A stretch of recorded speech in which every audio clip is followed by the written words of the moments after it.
என்பதை என் வாழ்க்கையில் நான் முத தெரிந்து கொண்டேன். ஒரு சாதாரண மனுஷனுக்காக இயேசு கிறிஸ்து சிலுவையில ரத்தம் சிந்தினார் நினைக்கும் போது என் உள்ளத்துல என்ன அறியாம நான் கண்ணீர் விட்டு அழுது என் வாழ்க்கை ஆண்டவருக்கு ஒப்பு கொடுத்தேன். அன்னையிலிருந்து என் வாழ்க்கையில பெரிய சமாதானமும் சந்தோஷமும் என் உள்ளத்துல நிரம்பி வந்தது.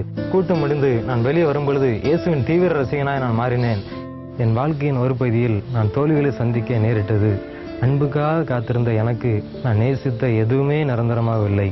மனித அன்பு மாறிவிடும் என்பதை தெளிவாய் உணர்ந்து கொள்ளும் நிலைக்கு நான் வந்தேன்.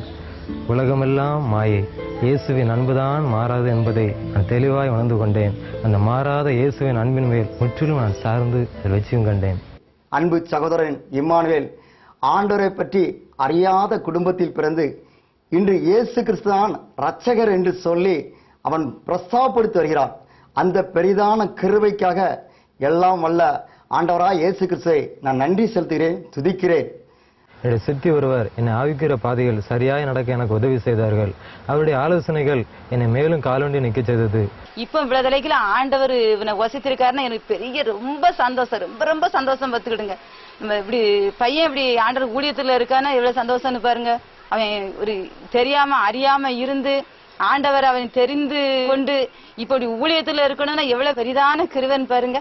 அதிசயம் ஆண்டவர் அவளை செய்திருக்காரு. இன்னும் மேலும் மேலும் வளர்ந்து இன்னும் ஊழியத்துல அவன் பெரியவனா வரணும். அந்த இடத்துல சாட்சியா அவனை என்ன செய்யணும், நிறுத்தணும். சரியாய் நான் ஆலயத்துக்கு செல்ல வழிநடத்தப்பட்டேன். சுவிசேஷ பாரம் எனக்குள் அதிகமாக இறங்கியது. இயேசுவை குறித்த பக்தி வைராக்கியம் என அதிகமாய் நிரப்பியது. நான் கண்டுகொண்ட இயேசுவை மற்றவர்கள் அறிந்து கொள்ள வேண்டுமே என எனக்குள் அதிகமாய் நான் உறுதி கொண்டேன்.